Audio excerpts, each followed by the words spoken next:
കഴിഞ്ഞ ലോക്സഭാ തെരഞ്ഞെടുപ്പിലെ ഫലം നമുക്കറിയാം. കഴിഞ്ഞ ലോക്സഭാ തെരഞ്ഞെടുപ്പിൽ ബീഹാറിലെ തെരഞ്ഞെടുപ്പിൽ 176 ഇടങ്ങളാണ് NDAക്ക് നിയമസഭാ മണ്ഡലങ്ങളാണ് NDAക്ക് ഭൂരിപക്ഷം ലഭിച്ചിരുന്നത്. ആ സംഖ്യയെങ്കിലും ഉറപ്പായും നിർത്താൻ കഴിയുന്ന തരത്തിലേക്കാണ് ഇപ്പോൾ ബീഹാറിലെ ഫലം മുന്നോട്ട് പോയിക്കൊണ്ടിരിക്കുന്നത്. അതായത് ഒരു 176 സീറ്റ് എന്നുള്ളത് നിലവിലെ വിലയിരുത്തലിൽ അവസാന ഘട്ടത്തിൽ പോലും, അതായത് എണ്ണി തീരുമ്പോൾ പോലും ആ സംഖ്യയിലേക്ക് എത്തിച്ചേരാൻ കഴിയുന്ന ഒരു സാഹചര്യം തന്നെയാണ് ഇപ്പോൾ നമുക്ക് വിലയിരുത്തേണ്ടത്. മാത്രമല്ല ഇവിടെ ഏറ്റവും ശ്രദ്ധേയമായ കാര്യം ബി ജെ പിയുടെ നില അതേപോലെ നിലനിർത്തുകയും അല്പം മെച്ചപ്പെടുത്തുകയും ചെയ്യുന്നു. ഒരുപക്ഷെ ഈ മെച്ചപ്പെടുത്തൽ ഉണ്ടായില്ലെങ്കിൽ കൂടെ കഴിഞ്ഞ തവണത്തെ, അതായത് 74 സീറ്റ് എന്ന കാര്യത്തിൽ BJPക്ക് ഉറപ്പിക്കാൻ കഴിയും എന്ന തരത്തിൽ തന്നെയാണ് മുന്നോട്ട് പോകുന്നത്. അവിടെ ഏറ്റവും ശ്രദ്ധേയമായത് JDU ആണ്. JDU കഴിഞ്ഞ തവണ 43 സീറ്റ് മാത്രം നേടുന്ന JDU മെച്ചപ്പെട്ട് ഏതാണ്ട് BJPക്കൊപ്പം എത്തിയിരിക്കുന്നു.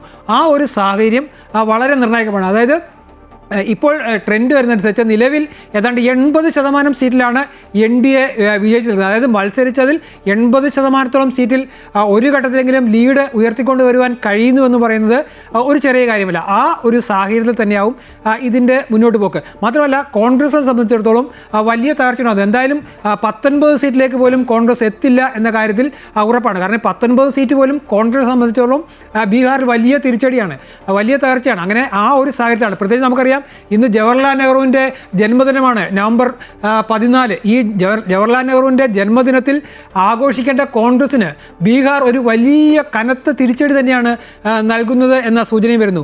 നേരത്തെ ഞാൻ സൂചിപ്പിച്ചു, കാരണം ഒരു മുന്നണിയായി മുന്നോട്ട് പോകുമ്പോൾ വിട്ടുവീഴ്ചകൾ വേണ്ടിവരും, ഒപ്പം തന്നെ പരസ്പരം സഹായിച്ച് മുന്നേറേണ്ടി വരും. ഒരു മണ്ഡലത്തിലും ആ ഒരു തരത്തിലേക്ക് ഒരു മുന്നണിയായി മഹാസഖ്യമെന്ന പേരല്ലാതെ അവിടെ ഒരു മഹാസഖ്യമോ ഒരു സഖ്യമോ പോലും യഥാർത്ഥത്തിൽ ഉണ്ടായിരുന്നോ എന്ന ഒരു ചോദ്യചിഹ്നം നേരത്തെ തന്നെ ഉയർന്നിരുന്നു. അതിൻ്റെ അലയൊലികൾ പലതവണ കണ്ടതാണ്. ആ ഒരു സാഹചര്യത്തിലാണ് കോൺഗ്രസുമായി RJD ഇടയുന്ന ഒരു സാഹചര്യം വരുന്നു. ആ ഒരു സാഹചര്യത്തിൽ നേരിട്ട് കോൺഗ്രസിൻ്റെ നേതാക്കന്മാരെ എത്തി ചർച്ച ചെയ്ത ശേഷമാണ് മുഖ്യമന്ത്രിയെയും ഉപമുഖ്യമന്ത്രിയും, അപ്പോൾ പോലും പറയുന്നു ഉപമുഖ്യമന്ത്രി പോലും കോൺഗ്രസിനില്ല എന്ന് പ്രഖ്യാപിച്ചുകൊണ്ടാണ് തെരഞ്ഞെടുപ്പിലേക്ക് പോകുന്നത്.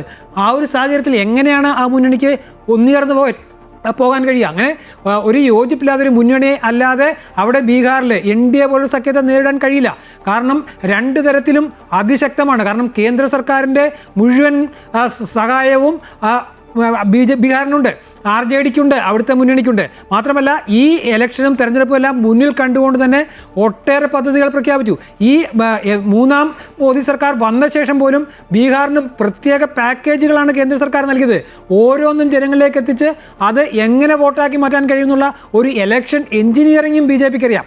ആ ഒരു സാഹചര്യത്തിൽ അങ്ങനെ വളരെ ശക്തമായി മുന്നോട്ട് വന്നു. കഴിഞ്ഞ തവണ BJPക്ക് ബീഹാറിലുണ്ടായ ഒരു തിരിച്ചടി എന്ന് പറയുന്നത്, മുന്നണിക്കുണ്ടായ ഒരു തിരിച്ചടി ചിരാഗ് പാസ്വാൻ്റെ LJP ആയിരുന്നു. ആ LJP പ്രശ്നവും വളരെ സമഗ്രമായി പരിഹരിച്ചിരിക്കുന്നു. ആ LJP ഇന്ന് NDA പക്ഷത്തെ അതിശക്തമാകുന്നു. എന്ത് മത്സരിച്ച 80-ലധികം സീറ്റുകൾ നേടുന്ന തരത്തിലേക്ക് ചിരാഗ് പാസ്വാൻ്റെ LJP മാറുന്നു. മാത്രമല്ല ഈ 22 സീറ്റുകൾ അല്ല 23 സീറ്റുകളിലാണ് LJP വിജയിക്കുന്നതെങ്കിൽ കൂടിയും ബീഹാറിലെ എല്ലാ മണ്ഡലങ്ങളിലും ഉള്ള ദളിത് വോട്ട് LJPയുടെ പക്ഷത്താണ്.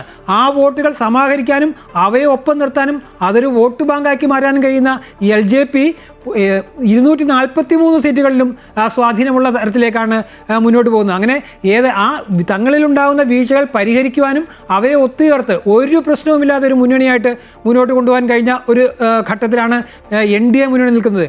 മറിച്ച് അത്രയും കൃത്യമായ രീതിയിൽ ഒരു ഇലക്ഷൻ എഞ്ചിനീയറിംഗ് പ്രവർത്തിപ്പിക്കുന്ന ഒരു ദേശീയ സഖ്യത്തിനോടൊപ്പം മത്സരിക്കുമ്പോൾ അതിൽ കാട്ടേണ്ട മര്യാദകളും അതിലെ തന്ത്രങ്ങളും ഒക്കെ മഹാസഖ്യത്തിന് പിഴച്ചു വന്ന കാര്യത്തിൽ യാതൊരു സംശയമില്ല. വോട്ട് ചോരിയും വോട്ടധികാര യാത്രകൾ കൊണ്ടൊന്നും കാര്യമില്ല. കാരണം ഈ വോട്ടുകൾ മോഷ്ടിച്ചു എന്ന് കോൺഗ്രസ് പറയുമ്പോൾ ബീഹാറിലെ ജനങ്ങൾക്ക് അല്ലെങ്കിൽ വോട്ട് ചെയ്ത ഓരോ വോട്ടർക്കും അറിയാം തങ്ങൾ ആർക്കാണ് വോട്ട് ചെയ്തതെന്ന്. തങ്ങൾ വോട്ട് ചെയ്തോ ഇല്ലയോ, തങ്ങൾ ചെയ്യാത്തയിടത്താണോ വിജയം ഉണ്ടായത് എന്നുള്ളത് വിലയിരുത്തുവാനായി ആ വോട്ടർമാർക്ക് തന്നെ കഴിയും. അതുകൊണ്ട് തന്നെ ഇത്തരം ആരോപണങ്ങളൊന്നും തന്നെ വിലപ്പോകില്ല എന്ന് നമുക്ക് വ്യക്തമാണ്. കാരണം അതിൻ്റെ ഒരു തെളിവാണ് ഈ വോട്ട് ചോരിയും വോട്ടറധികാര യാത്രയും ഒക്കെ നടത്തിയിട്ട് ബീഹാറിലെ മണ്ണിൽ വലിയ ആൾക്കൂട്ടത്തെ സൃഷ്ടിച്ചു എന്ന് നമുക്ക് പറയാം. പക്ഷേ ആ ആൾക്കൂട്ടമൊന്നും കോൺഗ്രസിൻ്റേതായിരുന്നില്ല, ആ ആൾക്കൂട്ടമൊന്നും വോട്ടായി മാറിയില്ല എന്ന കാര്യം ഇപ്പോൾ വളരെ വ്യക്തമാണ്.